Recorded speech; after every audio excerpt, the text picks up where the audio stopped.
வணக்கம். தினமலர்.com இரவு 8 மணி செய்திகள். முக்கிய நிகழ்வுகள். பேரறிவாளன், சாந்தன், முருகன் ஆகியோரின் தூக்கு தண்டனைக்கு 8 வாரங்களுக்கு இடைக்கால தடை விதித்து சென்னை உயர்நீதிமன்றம் உத்தரவு.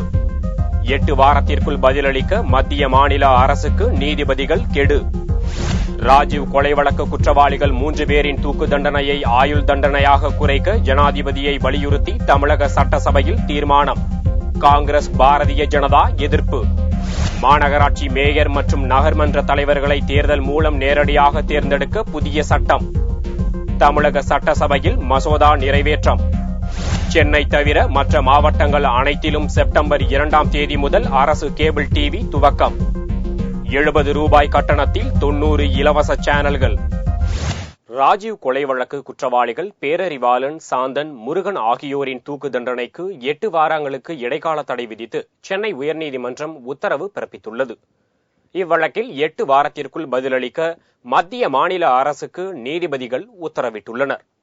பேரறிவாளன், சாந்தன், முருகன் உள்ளிட்ட 3 பேரின் தூக்கு தண்டனை செப்டம்பர் 9ஆம் தேதி நிறைவேற்றப்பட இருந்த நிலையில் அவர்களின் தண்டனையை ரத்து செய்யக் கோரி சந்திரசேகர் என்ற வழக்கறிஞர் சென்னை உயர்நீதிமன்றத்தில் மேல்முறையீடு மனு தாக்கல் செய்திருந்தார். இம்மனு அவசர வழக்காக எடுத்துக் கொள்ளப்பட்டு செவ்வாயன்று விசாரணைக்கு வந்தது. மனுதாரர் சார்பாக மூத்த வழக்கறிஞர்கள் ராம்ஜெத் மலானி, மோகத் சௌத்ரி மற்றும் காலின் கோன்சாலின் ஆகியோர் வாதாடினார். இந்த வழக்கில் குற்றம் சாட்டப்பட்டவர்கள் 10 ஆண்டுகாலம் சிறை தண்டனை அனுபவித்த நிலையில் ஜனாதிபதிக்கு அனுப்பப்பட்ட கருணை மனு 11 ஆண்டுகள் பரிசீலனையில் வைக்கப்பட்டு 21 ஆண்டுகள் தண்டனை அனுபவித்த நிலையில் தற்போது கருணை மனு நிராகரிக்கப்பட்டு தூக்கு தண்டனையை நிறைவேற்ற உத்தரவிடப்பட்டு இருப்பது நியாயமற்றது என்று தங்களின் வாதத்தில் வழக்கறிஞர்கள் தெரிவித்தனர். ஏற்கனவே ஒரு வழக்கில் கருணை மனு மீது முடிவெடுப்பதில் 2 ஆண்டுகள் காலதாமதம் ஏற்பட்டதால் தூக்கு தண்டனை ரத்து செய்யப்பட்டுள்ளதாக சுட்டிக்காட்டிய வழக்கறிஞர்கள் இவ்வழக்கிலும் உடனடியாக முடிவெடுத்து தூக்கு தண்டனையை ரத்து செய்ய வேண்டும் என வாதத்தை முன்வைத்தனர். வாதத்தை கேட்டறிந்த நீதிபதிகள் நாகப்பன், சத்யநாராயணன் உள்ளிட்ட டிவிஷன் பெஞ்ச் 3 பேரின் தூக்கு தண்டனையை நிறைவேற்ற 8 வாரங்களுக்கு தடை விதித்து உத்தரவிட்டது. மேலும் இந்த வழக்கு குறித்து மத்திய மாநில அரசுகள் 8 வாரத்திற்குள் பதிலளிக்க நோட்டீஸ் அனுப்பவும் நீதிபதிகள் உத்தரவிட்டனர். First of all, I am here because of my friend Wacko. Wacko has brought me here. The second is, you should be grateful to Wacko and not to me. And ultimately, you have to be grateful to the High Court. The High Court is doing justice. Be sure. மனித குலத்திற்கே எதிரானது இந்த மரண தண்டனை. அந்த மரண தண்டனையை ஒழிப்பதற்காகவும் இந்த தண்டனை குறைப்புக்காகவும் பாடுபட்ட நீதித்துறையை சார்ந்தவங்களுக்கு நான் முதல்ல நன்றியை சொல்லி விரும்புறேன். இது மாதிரி அப்பாவிகள் பாதிக்கப்படாம இருக்கணும்னா மரண தண்டனை முற்றா ஒழியறதுக்கு நீங்க எல்லாரும் சேர்ந்து குரல் கொடுக்கணும். சட்டமன்ற தீர்மானம் நிறைவேற்றியதற்கு நான் முதல்வர் அம்மாவுக்கு என் நன்றி தெரிவிச்சுக்கிறேன். தொடர்ந்து என் மகனோட விடுதலைக்கு அவங்க எனக்கு ஒத்துழைக்கணும், பொதுமக்களும் எனக்கு ஒத்துழைக்கணும்னு நான் இப்ப வேண்டுகோளை வச்சு முடிக்கிறேன். முன்னதாக இவ்வழக்கு விசாரணை நீதிமன்றத்தில் நடந்து கொண்டிருந்த போது தூக்கு தண்டனை விதிக்கப்பட்ட 3 பேரையும் விடுதலை செய்ய கோரி உயர்நீதிமன்ற வளாகத்தில் பல்வேறு அமைப்பினர் கோஷங்களை எழுப்பினர். பின்னர் நீதிமன்றம் பிறப்பித்த தடை உத்தரவு குறித்து தெரிய வந்ததும் பேரறிவாளன் உள்ளிட்ட 3 பேருக்கு ஆதரவாக கோஷங்களை எழுப்பி ஆரவாரம் செய்து தங்கள் மகிழ்ச்சியை வெளிப்படுத்தினர். ராஜீவ் கொலை வழக்கு குற்றவாளிகள் 3 பேரின் தூக்கு தண்டனையை மறுபரிசீலனை செய்து ஆயுள் தண்டனையாக குறைக்க வேண்டும் என்று ஜனாதிபதியை வலியுறுத்தி தமிழக சட்டசபையில் முதல்வர் ஜெயலலிதா தீர்மானம் தாக்கல் செய்தார். குரல் ஓட்டெடுப்பின் மூலம் இத்தீர்மானம் ஒருமனதாக நிறைவேற்றப்பட்டது. முன்னாள் பிரதமர் ராஜீவ் கொலை வழக்கு குற்றவாளிகள் பேரறிவாளன், சாந்தன், முருகன் ஆகிய 3 பேருக்கும் விதிக்கப்பட்ட தூக்கு தண்டனையை தடுக்க கோரியும் ரத்து செய்ய கோரியும் தமிழகம் முழுவதும் போராட்டங்கள் நடைபெற்று வந்தன. இவர்கள் 3 பேரும் தங்களின் தூக்கு தண்டனையை ரத்து செய்ய கோரி முதல்வர் ஜெயலலிதாவுக்கு கடிதம் எழுதியிருந்தனர். இதற்கு தனக்கு அதிகாரம் இல்லை என்று சட்டசபையில் விளக்கமளித்த முதல்வர் மீண்டும் ஜனாதிபதிக்கு கருணை மனு அனுப்ப யோசனை கூறியிருந்தார். இந்நிலையில் 3 பேரின் தூக்கு தண்டனையை ரத்து செய்து ஆயுள் தண்டனையாக குறைக்க கோரி செவ்வாயன்று தமிழக சட்டசபையில் முதல்வர் ஜெயலலிதா தீர்மானம் ஒன்றை முன்மொழிந்தார். அதில் தமிழக மக்களின் உணர்வுகளுக்கும் தமிழகத்தில் உள்ள அரசியல் கட்சிகளின் கருத்துகளுக்கும் மதிப்பளிக்கும் வகையில் சாந்தன், முருகன் மற்றும் பேரறிவாளன் ஆகியோரின் கருணை மனுக்களை மறுபரிசீலனை செய்து அவர்களின் மரண தண்டனையை ஆயுள் தண்டனையாக குறைக்க நடவடிக்கை எடுக்க வேண்டும் என ஜனாதிபதியை தமிழக சட்டசபை வலியுறுத்தி கேட்டுக் கொள்கிறது என்று கூறப்பட்டு இருந்தது. தீர்மானத்தை முதல்வர் ஜெயலலிதா சபையில் தாக்கல் செய்தார். தொடர்ந்து முதல்வரின் தீர்மானம் சபையில் குரல் ஓட்டெடுப்பு மூலம் ஒருமனதாக நிறைவேற்றப்பட்டது. முதல்வரின் இந்த தீர்மானத்திற்கு தேமுதிக, கம்யூனிஸ்டுகள், பாமக உள்ளிட்ட அனைத்து கட்சிகளும் வரவேற்பு தெரிவித்தன.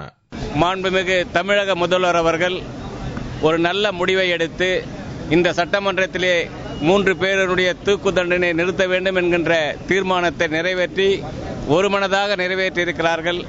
அதை பாட்டாளி மக்கள் கட்சியின் சார்பாக வரவேற்கக்கூடியது. இந்திய கம்யூனிஸ்ட் கட்சி உள்ளிட்ட தோழமை கட்சியினுடைய தலைவர்களெல்லாம் கேட்டுக்கொண்டதற்கு இணங்க இன்றைக்கு சட்ட ரீதியான வழிமுறைகள் இல்லை என்று சொன்னாலும் தமிழ் மக்களுடைய உணர்வுகளை புரிந்து கொண்டு தமிழ் இளைஞர்களை பாதுகாக்க வேண்டும் என்ற மனிதாபிமான உணர்வோடு இன்றைக்கு ஒரு வேண்டுகோளை சட்டமன்றத்தின் மூலமாக முன்மொழிந்திருக்கிறார்கள்.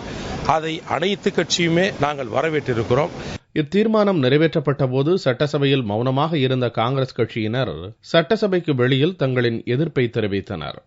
இவ்வாறு தலைவர்கள் படுகொலை செய்பவர்களை விடுவிக்க வேண்டும் என்ற கோரிக்கையின் மீது தமிழக அரசு ஏற்றிருக்கும் இந்த தீர்மானம் என்பது நாளை இது ஒரு பெரிய நாட்டின் அச்சுறுத்தல், நாட்டின் தலைவர்களுக்கெல்லாம் ஒரு அச்சுறுத்தலாகத்தான் அமைந்திருக்கும். ஆகையால் காங்கிரஸ் கட்சியின் தரப்பில் இந்த தீர்மானத்தை நாங்கள் எதிர்க்கிறோம். சட்டசபையை தொடர்ந்து புறக்கணித்து வரும் திமுக இந்த தீர்மானத்தில் கருத்து பதிவு செய்யவில்லை. ராஜீவ் கொலை வழக்கில் 3 பேருக்கு தூக்கு தண்டனை விதிக்க இடைக்கால தடை விதித்தது தவறு என்று ஜனதா கட்சி தலைவர் சுப்பிரமணிய சாமியும், கொடூர குற்றவாளிகளுக்கு இரக்கம் காட்டக்கூடாது என்று பாரதிய ஜனதாவும் கருத்து தெரிவித்துள்ளது.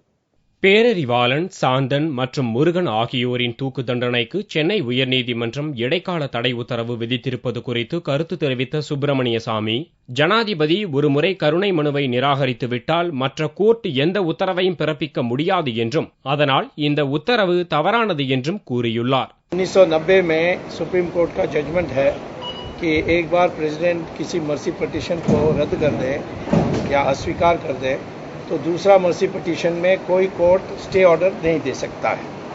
तो इसीलिए ये जो स्टे मिली है ये गलत है. சென்னை உயர்நீதிமன்றத்தின் உத்தரவு குறித்து பாரதிய ஜனதா செய்தி தொடர்பாளர் முக்தார் அப்பாஸ் நக்வி கூறுகையில், இதுபோன்ற கொடூர குற்றங்களை செய்தவர்களுக்கு எந்த கருணையும் காட்டக்கூடாது என்று கருத்து தெரிவித்தார். बेरहम आतंकवादियों के साथ किसी तरह के रहम की गुंजाइश नहीं होनी चाहिए. इनकी शैतानी बेरहमी से इस देश के हजार लोग प्रभावित हुए हैं. हजारों लोगों की इन्होंने हत्याएं की हैं. देश में अपनी शैतानी दहशत और आतंक का एक खतरनाक खेल खेला है. ऐसे बेरहम आतंकवादियों के साथ किसी तरह के भी रहम की गुंजाइश न होनी चाहिए और न नियम और कानूनों के मकड़जाल से इनकी बेरहमी को किसी तरह की छूट मिलनी चाहिए. ராஜீவ் கொலை வழக்கு குற்றவாளிகளுக்கு தூக்கு தண்டனையை ரத்து செய்ய வலியுறுத்தி தமிழக சட்டசபையில் நிறைவேற்றிய தீர்மானம் யாரையும் கட்டுப்படுத்தாது என்று மத்திய சட்டத்துறை அமைச்சர் சல்மான் குர்ஷித் தெரிவித்துள்ளார். இதுபற்றி மத்திய சட்டத்துறை அமைச்சர் சல்மான் குர்ஷித் பார்லிமெண்ட் வளாகத்தில் நிருபர்களிடம் பேசுகையில், இந்த தீர்மானத்தின் மீது அரசு எப்போது கவனத்தில் எடுத்துக் கொள்ள வேண்டுமோ அப்போது பரிசீலிக்கப்படும் என்று கூறினார். 3 பேரின் தூக்கு தண்டனையை நிறைவேற்ற சென்னை உயர்நீதிமன்றம் தடை விதித்துள்ளது பற்றி கேட்டதற்கு, உயர்நீதிமன்றம் இடைக்கால உத்தரவைத்தான் பிறப்பித்துள்ளது என்றும், இறுதி முடிவை நீதிமன்றம் எடுக்கும் வரையில் அது பற்றி கருத்து கூற முடியாது என்றும், உயர்நீதிமன்றத்தின் இடைக்கால உத்தரவிற்கு அரசின் சார்பில் பதில் மனு தாக்கல் செய்யப்படும் என்றும் சல்மான் குர்ஷித் பதிலளித்தார். மாநகராட்சி மேயர் மற்றும் நகர்மன்ற தலைவர்களை தேர்தல் மூலம் நேரடியாக தேர்ந்தெடுக்கும் வகையில் சட்ட திருத்த மசோதா தமிழக சட்டசபையில் ஒருமனதாக நிறைவேற்றப்பட்டுள்ளது. அக்டோபர் மாதம் நடக்கவுள்ள உள்ளாட்சி தேர்தலின் போது இந்த புதிய தேர்தல் முறை நடைமுறைக்கு கொண்டுவரப்பட உள்ளது. மாநகராட்சி மேயர் மற்றும் நகர்மன்ற தலைவர் ஆகியோரை தேர்ந்தெடுக்கப்பட்ட மாநகராட்சி உறுப்பினர்கள் மற்றும் நகர்மன்ற உறுப்பினர்களை கொண்டு தேர்வு செய்யும் முறை கடந்த திமுக ஆட்சியில் கடைபிடிக்கப்பட்டது. தற்போதைய உள்ளாட்சி தலைவர்களின் பதவிக்காலம் முடிவுக்கு வரவுள்ள நிலையில் புதிதாக பொறுப்பேற்றுள்ள அதிமுக அரசு உள்ளாட்சி தேர்தலை அக்டோபரில் நடத்துவது என்று முடிவு செய்துள்ளது. இந்நிலையில் மேயர் மற்றும் நகர்மன்ற தலைவர்களை நேரடி தேர்தல் மூலம் தேர்வு செய்வதற்கான சட்ட திருத்த மசோதாவை உள்ளாட்சித்துறை அமைச்சர் முனுசாமி தாக்கல் செய்தார். இம்மசோதா குரல் ஓட்டெடுப்பின் மூலம் நிறைவேற்றப்பட்டது. உள்ளாட்சி மன்றங்களின் பதவிக்காலம் முடிவுக்கு வரவுள்ள நிலையில் அக்டோபர் 20ஆம் தேதிக்குள் உள்ளாட்சி தேர்தல் நடைபெறும் என்று எதிர்பார்க்கப்படுகிறது. மாநில அரசை கலந்து ஆலோசிக்காமல் குஜராத் மாநிலத்திற்கு லோக் ஆயுக்தா தலைவரை கவர்னர் நியமித்ததற்கு எதிர்ப்பு தெரிவித்து பார்லிமெண்டில் பாரதிய ஜனதா எம்பிக்கள் அமளியில் ஈடுபட்டதால் இரு சபைகளும் நாள் முழுக்க ஒத்திவைக்கப்பட்டன. குஜராத் மாநில லோக் ஆயுக்தா தலைவராக ஆர்ஏ மேத்தாவை கவர்னர் கமலா பேனிவால் 3 தினங்களுக்கு முன்பு நியமித்தார். மாநில அரசை கலந்து ஆலோசிக்காமல் கவர்னர் தன்னிச்சையாக முடிவு எடுத்ததாக முதல்வர் நரேந்திர மோடி எதிர்ப்பு தெரிவித்தார். செவ்வாயன்று பார்லிமெண்டின் இரு சபைகளிலும் இப்பிரச்சனையை பாரதிய ஜனதா கட்சி உறுப்பினர்கள் எழுப்பியதோடு கேள்வி நேரத்தை ரத்து செய்துவிட்டு குஜராத் லோக் ஆயுக்தா விவகாரம் குறித்து விவாதிக்க வலியுறுத்தினர். தன்னிச்சையாக லோக் ஆயுக்தா தலைவரை நியமித்ததன் மூலம் அரசியலமைப்பு சட்டத்தை கவர்னர் கமலா பேனிவால் மீறிவிட்டார் என்றும், குஜராத்தில் நரேந்திர மோடியின் பாரதிய ஜனதா அரசுக்கு எதிராக கவர்னரை மத்திய அரசு தூண்டிவிடுவதாகவும் குற்றம் சாட்டி சபையின் மையப்பகுதிக்கு சென்று கோஷங்களை முழங்கினர். பதிலுக்கு காங்கிரஸ் உறுப்பினர்களும் சத்தம் போட அமளி ஏற்பட்டது. இதனால் இரு சபைகளும் முதலில் பிற்பகல் 12 மணி வரையிலும், அதன் பிறகு 2 மணி வரையிலும், பிறகு நாள் முழுக்க ஒத்திவைக்கப்பட்டது. இதனிடையே குஜராத் மாநிலத்திலிருந்து தேர்வு செய்யப்பட்ட பாரதிய ஜனதா எம்பிக்கள் அக்கட்சியின் பார்லிமெண்ட் குழு தலைவர் அத்வானி தலைமையில் பார்லிமெண்ட்டுக்கு வெளியே ஆர்ப்பாட்டத்தில் ஈடுபட்டனர். அப்போது அத்வானி பேசுகையில் சட்ட விதிகளை மீறிய கவர்னரை ஜனாதிபதி திரும்ப பெற வேண்டும் என்று வலியுறுத்தினார்.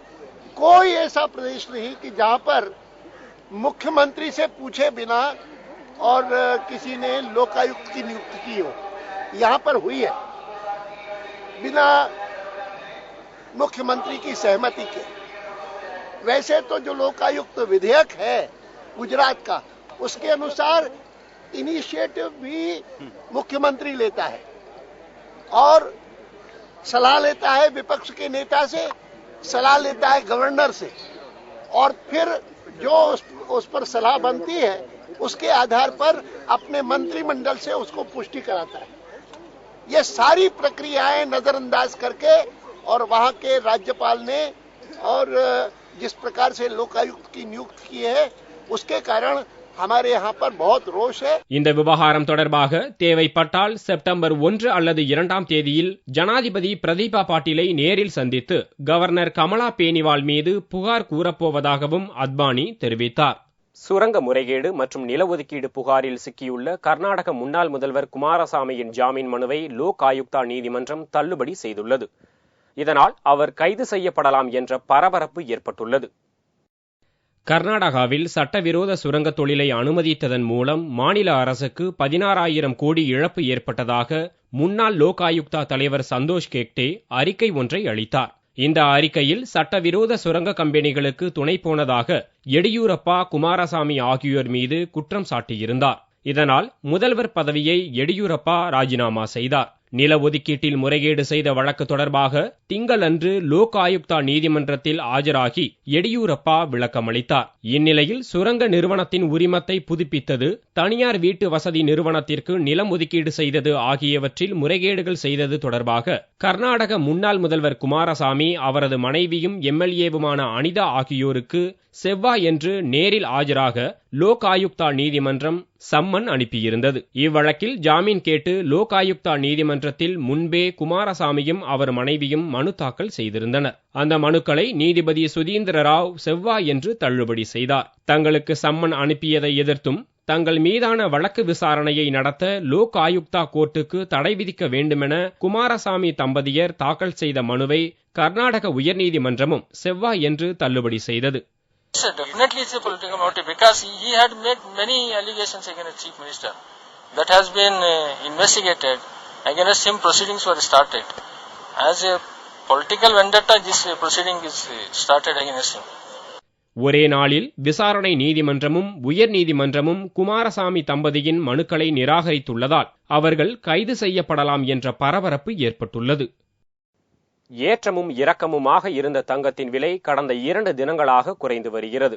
செவ்வாயன்று சவரன் 224 ரூபாய் குறைந்து ஒரு சவரன் தங்கம் 20,192 ரூபாய்க்கு விற்கப்பட்டது.